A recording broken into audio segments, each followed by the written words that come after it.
Guys, thank you so much again for tuning in to Rickman KE. And as you know that today it's a very beautiful day, and we are celebrating some memorial here.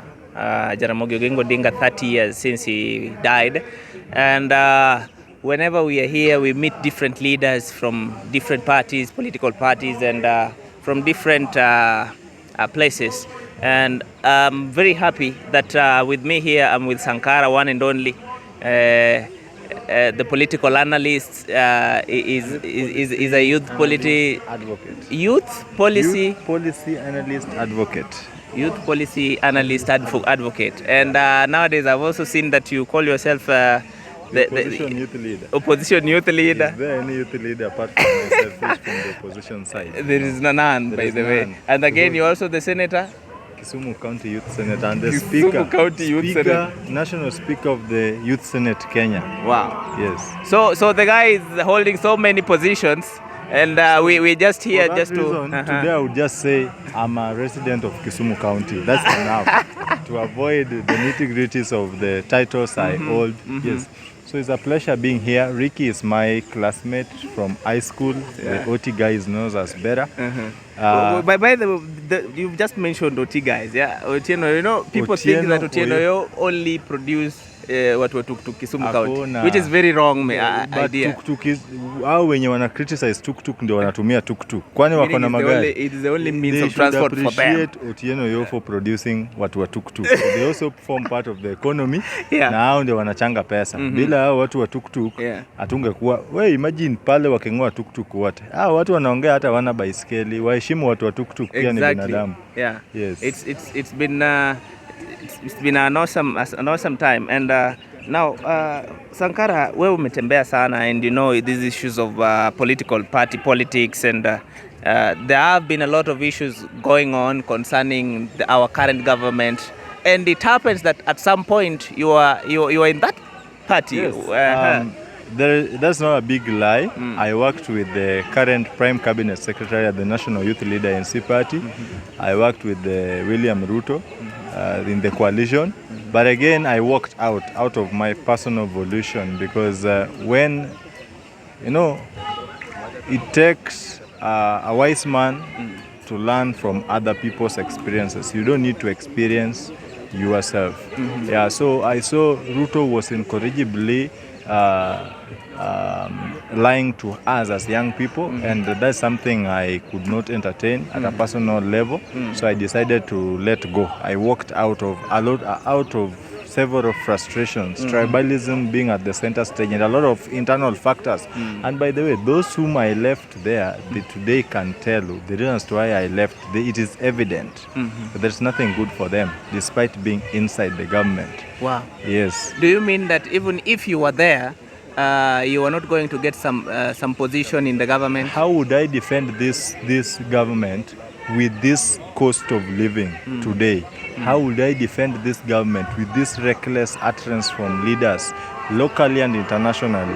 How would I defend this government with this sorry state of the youth, with the sorry or moribund state of the economy? How would I defend it? So it beats logic. I could not entertain. That is unfathomable, and that's why I did myself justice to walk out. Yes.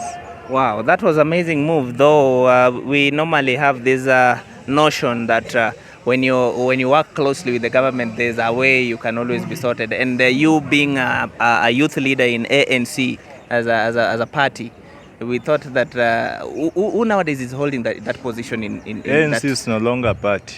The moment William Ruto bought Musalia Mudavadi, he bought Musalia and the entire party. The party is dead. We don't have a party. We don't have a party. Ask any sober youth around.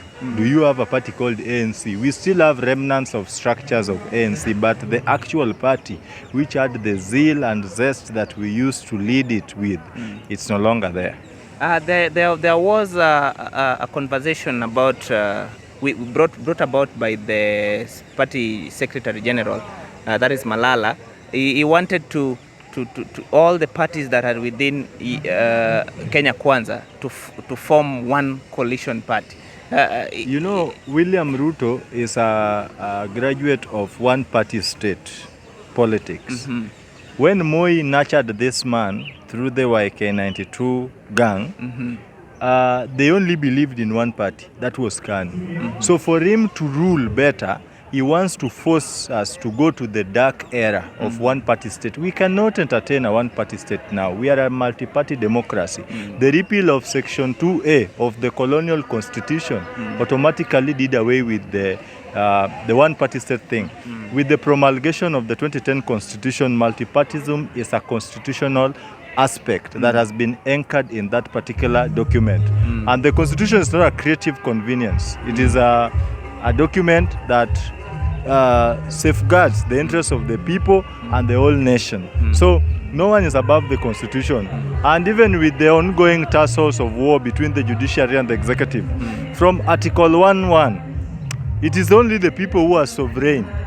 The executive is not sovereign over the judiciary, neither is the parliament sovereign over executive. So these three arms of government work in tandemly and in hand to, there is distinct separation of power to ensure that no arm of the government encroaches upon the other. So the executive is on its own. All these are people working with the donated power from the people. I myself, we ourselves, we are the only ones sovereign under Article 1.1. Not the president, not the executive, not the Keangoa. No one is sovereign but the people. But yes. when you're mentioning that, just the other day there was some funny utterance from the president about judiciary, and on the other hand, you're also telling us these things they work through the powers that we have given them. What do you really think that is happening? You know, the president is a former politician. William Ruto, or the president, is a former politician. He was an MP in Eldoret North. Actually, he's one of the most senior politicians, let me quote, the most matured politicians, because he has transitioned all the way from an MP, a minister, a deputy president, come president. Maybe he might have transacted some dirty deals with some of the judges, who knows? So he may be speaking from a point of information. All we need to know is Mr. President to come out clear that Sankara is the judge and is corrupt. I once gave him 2.5 million to rule in my favor. So that meaning will set he the has record the evidence, straight. Yes, but of whatever he's speaking all about. this comes propaganda, street talks, naysays, and someone like myself, I don't buy into such cheap talks. Yes. Who said judges are innocent or they are saints? These are human beings. Appetite for money, just as you may have it, I may have it. Even them, they want money. They want a good life. And the salary may not be enough. They may use the side hustles, which we call corruption. So it's upon the president to give us the information. And by the way, the president is at disposal. At his disposal is the National Intelligence Service. The NIS briefs the president almost on everything. So the president has got the capacity, the wherewithal, to determine the accurate information that is being given to him, and is at it is his responsibility to share with us. You know, holding an information that supports criminality is tantamount to committing the crime itself. So even the president is violating the constitution. Yes, I would say that the constitution was constitutionally constituted to constitute a constituent of constitutionalism. It is rule of law, pedal 1, rule of law, pedal 2, rule of law, pedal 3. If you love driving manual car, you know. So when you are pressing the A clutch, then with the accelerator, you do so with the law. As a precaution.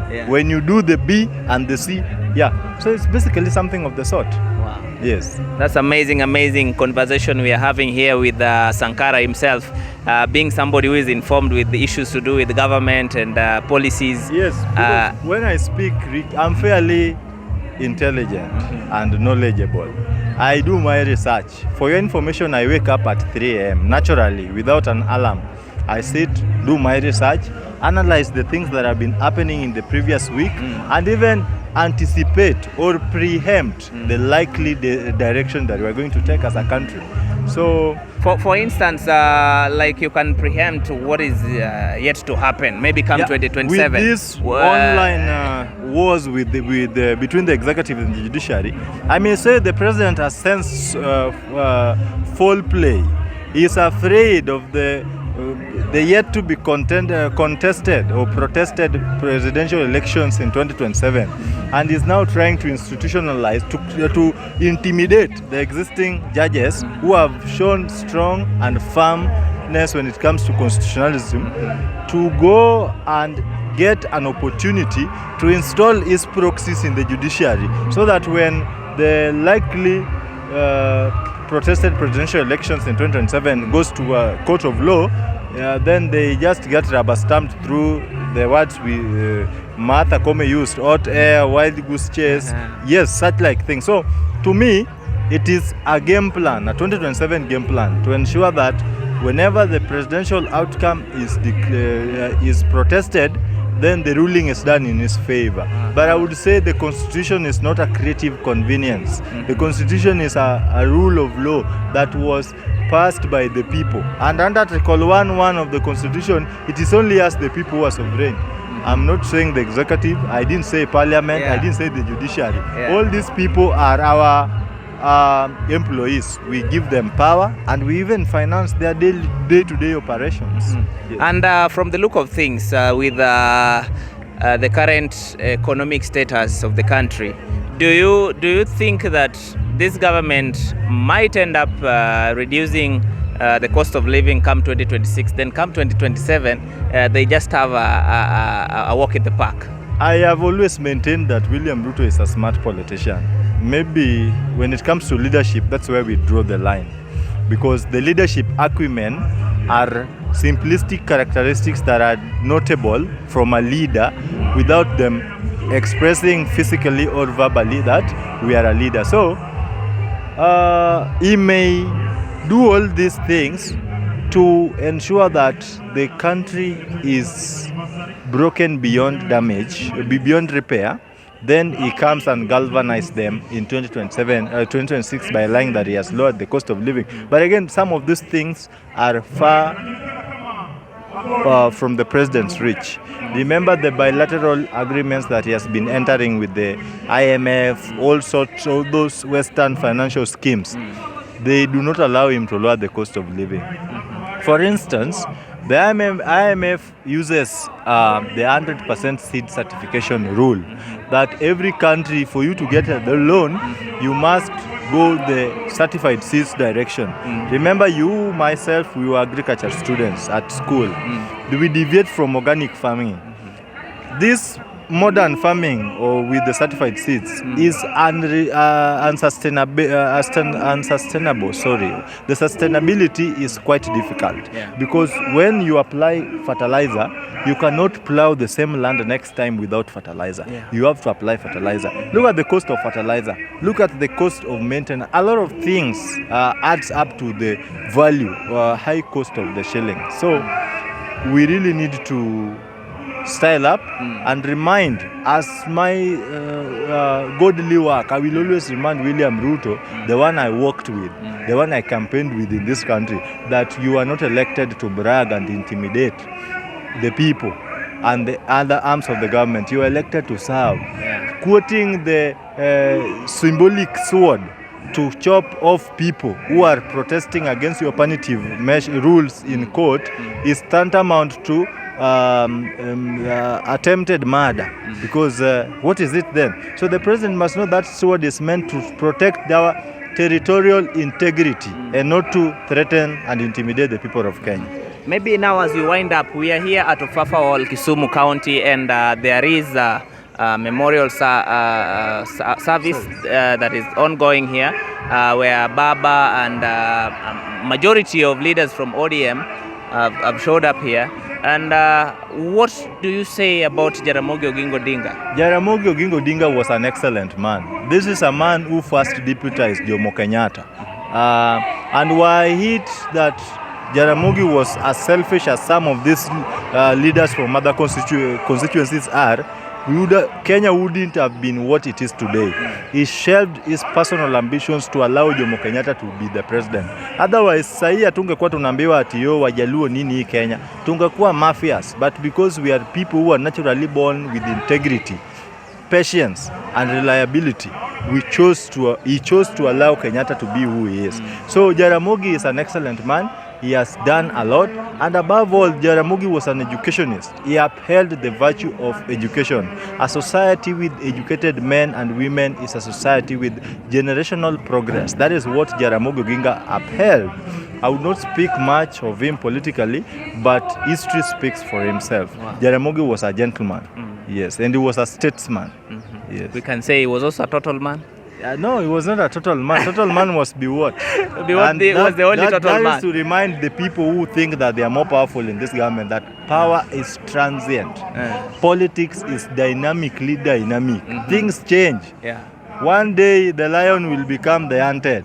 A dog will chase after the lion. Yeah. Where will the lion run? Power wisha bwa. Thank you so much. That was our time here with Sankara.